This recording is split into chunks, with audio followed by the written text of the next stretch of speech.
ఈ లోకములో ఉన్న ప్రతి ఒక్కరికి యేసు ప్రభు చెప్తూ ఉన్నారు.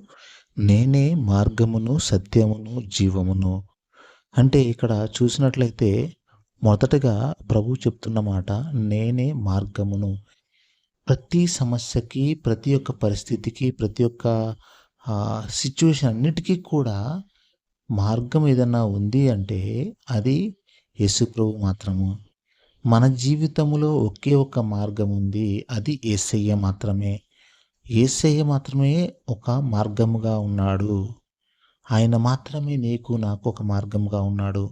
ఆయన చెప్తూ ఉన్నారు, నేనే మార్గమును, నేనే సత్యమును.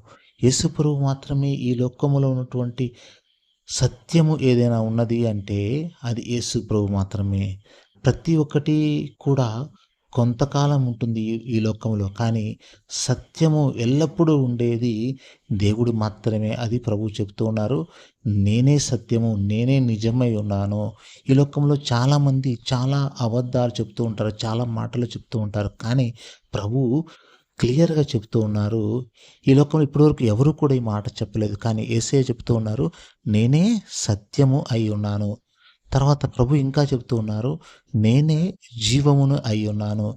ఈ లోకంలో ఎవరికైనా జీవము కావాలంటే అది యేసయ్య దగ్గర మాత్రమే ఉంది. యేసయ్య దగ్గర మాత్రమే నీకు జీవము లభిస్తుంది. ఎవరికైనా జీవము కావాలి అంటే అది శాశ్వత జీవము యేసయ్య దగ్గర మాత్రమే మనకి లభిస్తుంది. ఇంకా ప్రభు చెప్తున్నారు, నా ద్వారా తప్ప ఎవడు తండ్రి యొద్దకు వెళ్ళలేడు. ఈ సృష్టికర్త దగ్గరికి వెళ్ళాలి అంటే ప్రతి ఒక్కరికి ఉన్నటువంటి ఒక మార్గం ఏదైనా ఉన్నది అంటే అది యేసయ్య మార్గం మాత్రమే. యేసయ్య ద్వారా ప్రతి ఒక్కడు కూడా తండ్రి దగ్గరికి వెళ్ళగలడు.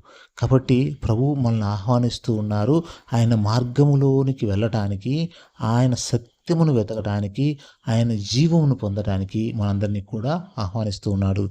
పితా, పుత్ర, పవిత్రాత్మ నామమున ఆమేన్. Praise the lord.